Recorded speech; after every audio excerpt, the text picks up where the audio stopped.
Good morning. This is Eat to Your Health with Carnivore. My name is Laura Russell.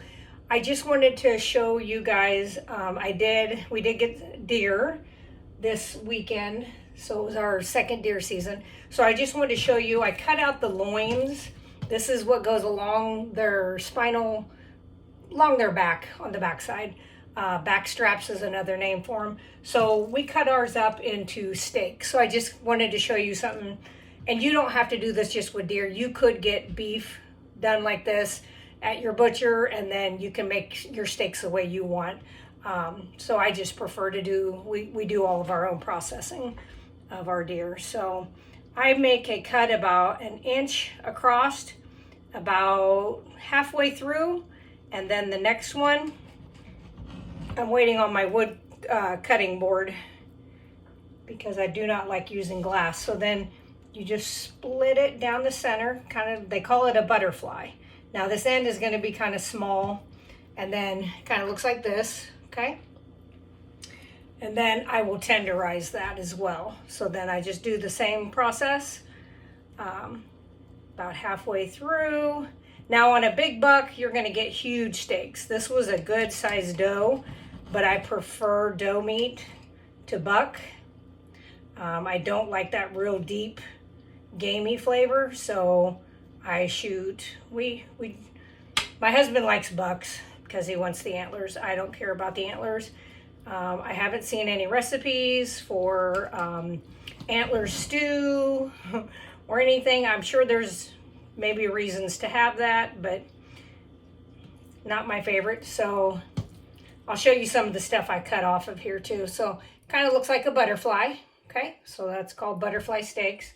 And then just continue on about half an inch to an inch, halfway down. Same thing again, second time. And then just cut them like that. They're not going to always be perfect. You know, it's got the little piece hanging. It's fine. They taste great. I do tenderize these before I freeze them. And I've got an LEM. I'll show you real quick. Tenderizer. So you just take it and go down through it, which I will show you here in a few minutes. So let me show you some of the stuff that you cut off of the deer. She's hanging up, so I've got some stuff cut off of her. So you'll see this little silvery skin, that's suet. So what that, and if you were ever in really, really hard times and you wanted to sew something, let's say gloves, you actually can take this, cut it into long threaded strips, allow that to dry, and it is impossible to break. It is amazingly strong.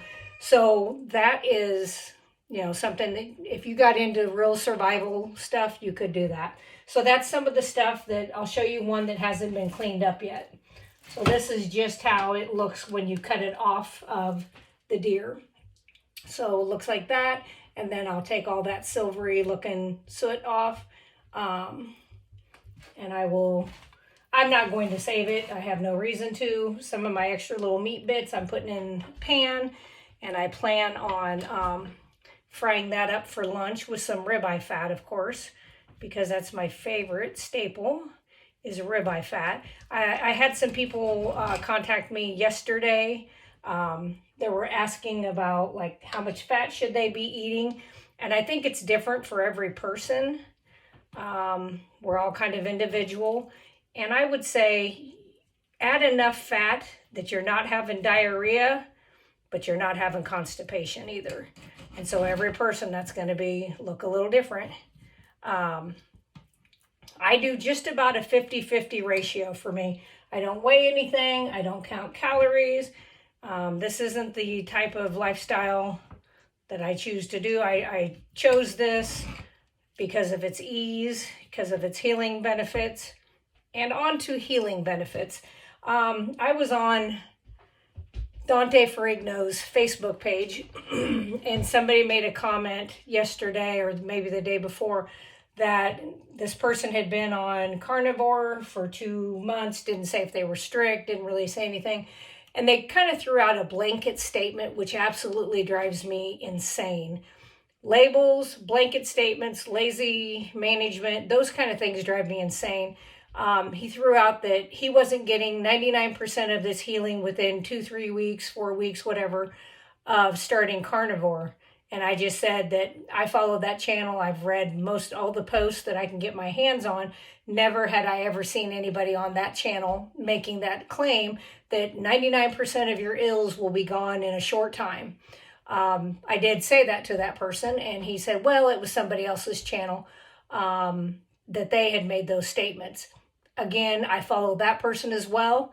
I do not remember ever hearing that. I do know every person is individual. Some people will feel brain fog, depression, anxiety, all of those things lift very quickly. Some people it takes longer. Me, it took longer for me to get a lot of that. I did notice the decrease in inflammation immediately, but when I went carnivore, I had already been keto for 28 years. So I didn't have a ton of inflammation. There were certain foods that were still causing me inflammation, such as dairy. I couldn't do any of the cheeses. Yogurt, what else? Chicken and turkey. Those just don't do it for me. And if there's carnivores out there that can eat that, I say, great, that's good. I'm happy. I never want somebody to have to even go, to be able to eat less of what they want. I don't really want chicken. I don't really miss it. I don't care much about it. I eat kind of what they call the lion diet, which is just ruminant animals, which deer is a ruminant animal, salt and water. And that's kind of what's working best for me. And it's not what I started with. It's what I've went to. So I don't know.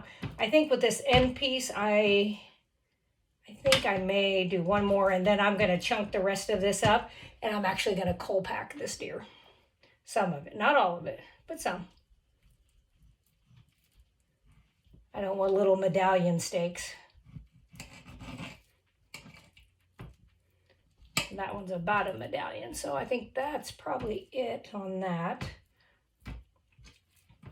All right, and so tonight on my channel, also on Hanging with the Browns, Carnivore Leo, Carnivore Family, Carnivorous Grandma, we will be going live with Meaty Mondays. Ferocious Felines is our name, kind of our series that we do.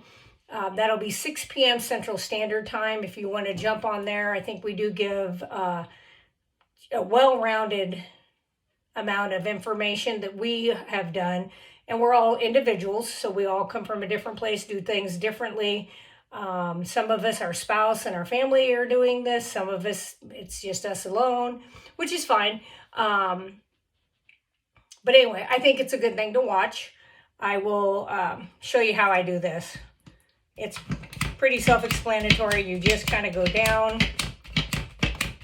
through it. I make 2 passes on one side. And I'll put about 5 of these to a package. So that's what they come out looking like. You can see the little teeny holes, kind of like you would see minute steak, I guess would be similar to that same consistency. So if you're interested in carnivore, I do think it is one of the most healing ways of lifestyle that you can do. I will always believe that. I think any whole food diet you do is better than the standard American diet. So whether, I don't care if it's vegan or whatever you want to do, keto, ketovore, absolutely getting processed seed oils, sugars, bread, all the shit that they've ruined, really. And of course they say they're doing it because there's so many people on the planet, when it's really the sicker they make us, the more money they make. So that's my belief. Anyway, if you like this content, please like, share, subscribe, hit the little notification bell when I go live. That will notify you. I'll probably do a reel in a little bit when I get done with this, because I'm going to go out and cut more off of her and start grinding up some burger. So you guys have a wonderful rest of your Monday. And as I always say, meet, heat, eat, and repeat.